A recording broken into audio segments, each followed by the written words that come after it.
Welcome to the Content Amplified podcast, brought to you by Masset.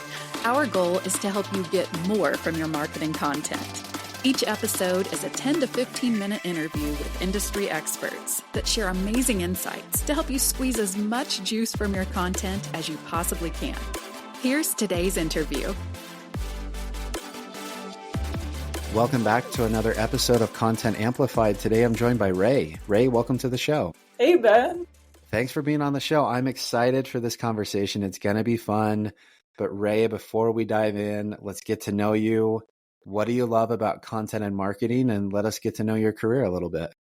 Well, I lead up our SEO efforts at Gab Wireless. It's a startup for safe tech for kids. We specialize in safe phones and watches that allow kids to be connected to their families without all the garbage that you find on the internet and smartphones. And I do our SEO efforts. So that includes content and blog, as well as our back-end technical SEO. And it's so much fun. I could geek out about it for days. I just love it. And I'm so excited to chat about it with you. I'm ready to nerd out. This is going to be fun. I am a customer of Gab. We love the watches. My son uses one and it's good stuff. So I'm excited to dive in. Ray, here's a question for you. You have seen, since you started working at Gab, a huge amount of growth when it comes to your blog. What growth have you seen? And honestly, how did you get there? How did you get that through SEO? I didn't really mention this, but we're going to talk about SEO today. But how did you get that? Like, how did you see those results? What were your strategies and tactics? Yeah, so our blog has been a huge success for us. We've seen over 364% year over year growth in traffic. And that's really exciting. And honestly, it has to do with a bunch of different factors. First of all, I get to work in tandem with our brilliant content team. We have great writers.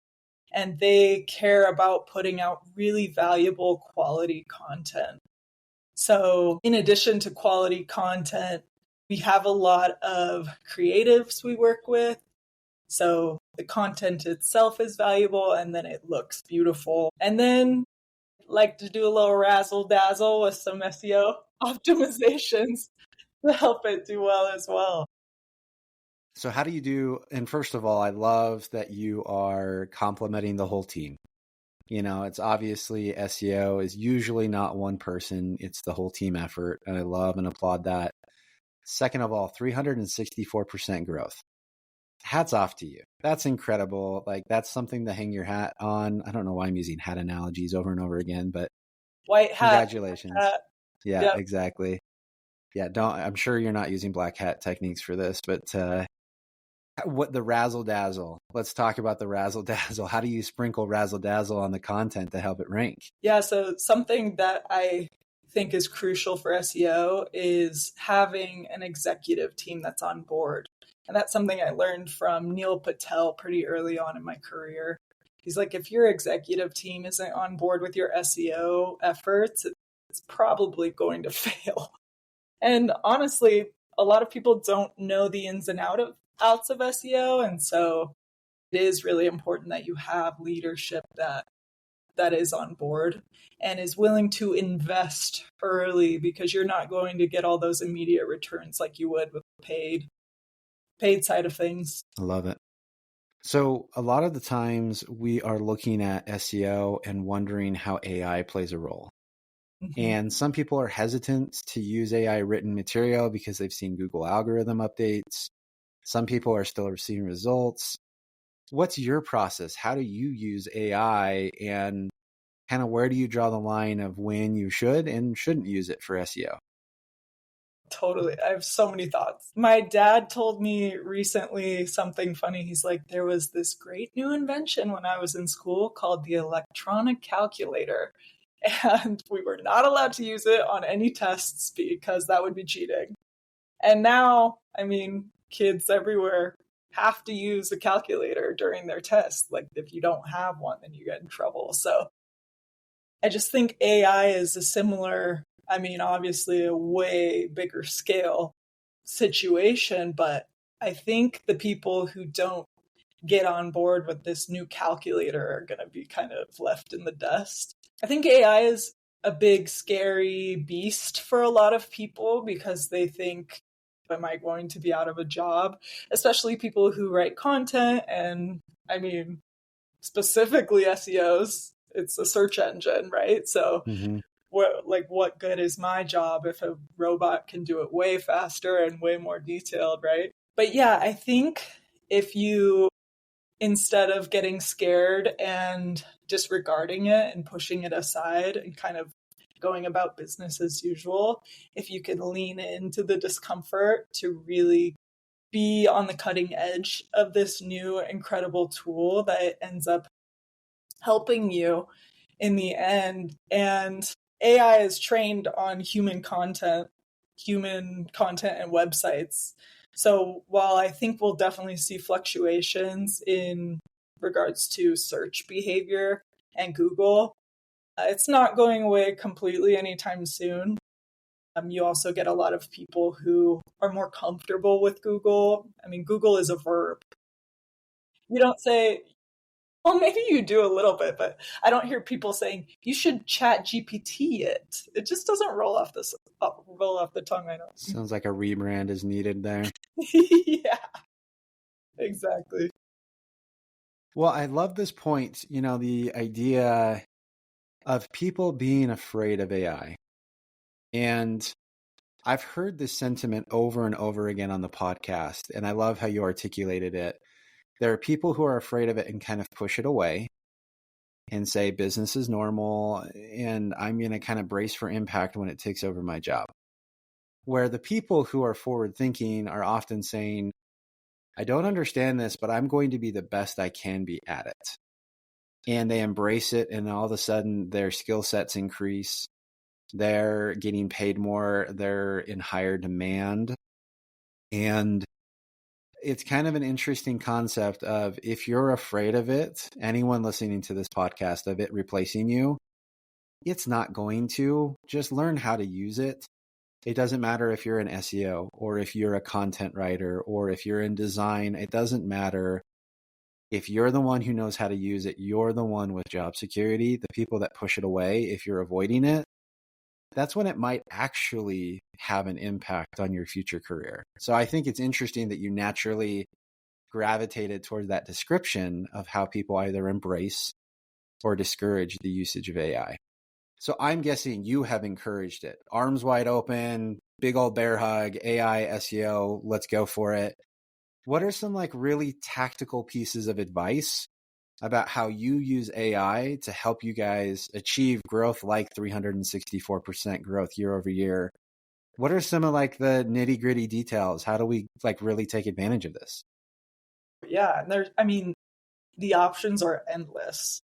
First of all, I love how you said all that. I think it's so true. Going back to that thought, AI needs to be trained on humans.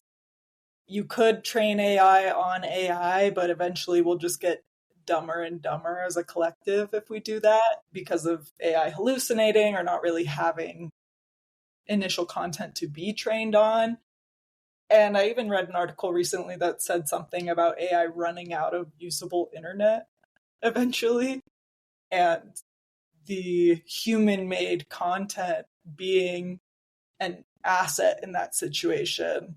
And if people just really only use AI, then AI is not going to have anything left. I mean, so much of the internet is just garbage. It's pornographic or just, super radicalized content, and AI can't be trained on it. So seeing job security in that way as well, this stuff needs you to be trained, right? Yeah. So yeah, to work into your process, I think if you can find any way to do that to make your life easier, that's a good thing. And on the content side of things, there's a lot of possibilities there.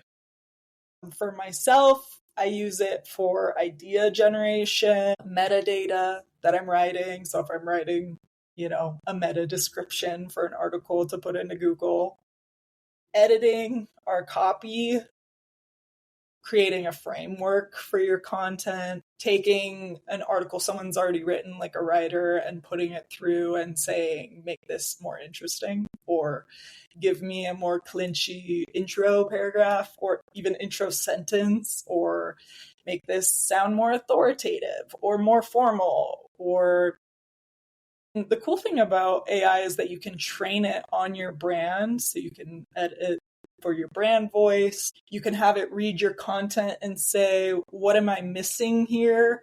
Is there something that would make this article more valuable, more of interest to XYZ audience? So for me, recently we put out an article about Instagram's new teen accounts. Yeah. So Gab does all sorts of education about different dangers online, things parents should be aware of, tech updates. And Instagram just launched teen accounts because they're big tech and the government's getting after them for not caring about kids. And so they put out these teen accounts, which I'm like, okay, I roll a little bit. I anticipate it growing in search, people searching about it. And so it's like, okay, well, let's jump on this opportunity early on to write about it and rank. But I don't know a lot about it. And so I asked AI, hey, what things would a parent want to know about teen accounts? And it spits out 12 different things. Probably half of them I wouldn't have even thought of, if I were just writing out a list on my own. And then we have a brilliant content director who was able to go in and fill it out with his own research pretty quickly and had like a 1-day turnaround to pop this really well-written article out with the help of AI. That's cool. So are you noticing any like bad rankings from having content written by AI? Do you have like a percentage of what you're okay with AI writing? Do you ever just have AI write the entirety of an article? What are kind of your limits and how do you approach that? Yeah, so I actually asked my content team about this yesterday. They said AI usually writes about 10% of our articles currently. We have really talented writers at Gab and researchers. So they're doing a lot of the writing. And I had 2 conversations with ChatGPT in one day the other day. One of them was deeply insightful and thoughtful. I was curious about the pros and cons of going to therapy versus talking to AI about my life problems. Interesting. Because AI has access to all these therapeutic and research databases, and so why can't it give me therapeutic advice or whatever? And we went through the philosophy and ethics behind all of it. And in the end, ChatGPT ended up saying, well, a therapist has essentially a soul, whereas I don't. I can't pick up some of the subtleties of human body language, or, you might need it said to you in a more direct way or maybe a more gentle way, but I can't tell that because I'm a robot. And then the other conversation I had was completely hallucinated. I was like, hey, give me the lyrics to this song. And it just like made up the lyrics over and over. I was like, those aren't the lyrics. It's like, oh, I'm sorry, here are the lyrics. And then they're just made up again. I was like, You got to be really careful with this stuff. You know what I mean? But this idea of adding soul to your AI content is really important. At SMX conference in 2023, Google's VP of search said that she would recommend using AI as a springboard for your content and then heavily editing it with human eyes and voices. And that's kind of what we're doing at Gab. We're having some of our content written by AI and then just making sure we have soul. And I heard someone say recently that AI has no riz. It's just very... I'm too old to be allowed to say that word, but I can appreciate it. So adding some riz to your AI content. I love it. Yeah, I think that's so cool. The idea of you have to have soul. I think another component there is you have to have a unique perspective. I don't think that AI has inherently a unique point of view. It doesn't have a bias. It doesn't have an opinion or experience with what's going on. And even if you are using AI written content to say, hey, by the way, your point of view is this, you need to write it from this lens or this perspective, you know? Totally. And I can imagine, I don't want to speak for your company, but I can imagine when you're writing an article on Instagram's policies, and the nature is that Gab cares very much about parents and children and their security and safety online, that's a unique point of view. You know, like, we want to be educational, informative. We want to support these people so that they can be successful navigating these waters and making decisions in the home. And so having that unique point of view, instantly AI makes better content rather than, hey, give me an article about Instagram's policy. Great. You know, you could have just read the policy anyways. And so I think that there's a lot of value there. I love this concept of soul. And again, as a reader, I'm reading your content because I want your unique take on it. Now, I would go read the Instagram policy if it was just about that. But if it's like, hey, these are parents and people who care, their business cares, that's your brand, that unique point of view is what I'm actually looking for, not necessarily the hardcore information behind it. I can go to ChatGPT and ask for the policy, but Absolutely. I go to Gab for that unique point of view.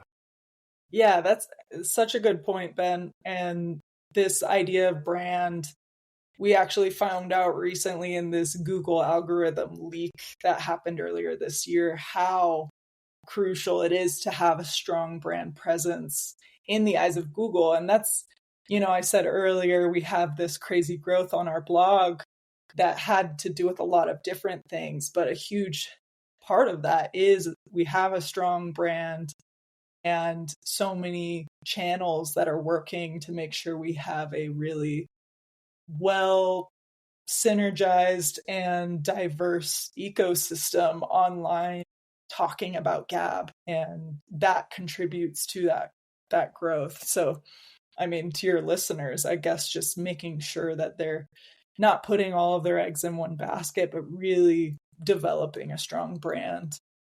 I love it. Well, Ray, as promised, these episodes go by quickly and we have run out of time today. Thank you so much for the insights and the information. I'm guessing there's going to be other people that have questions and want to reach out and connect with you. How and where can they find you?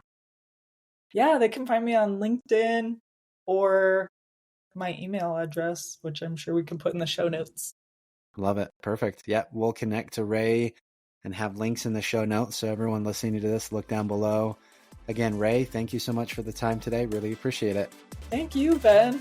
Thank you for listening to the Content Amplified podcast. Please subscribe and leave us a review. And for additional ways to get more out of your content, visit our website at getmasset.com. That's getmasset.com. And tune in next time to the Content Amplified podcast.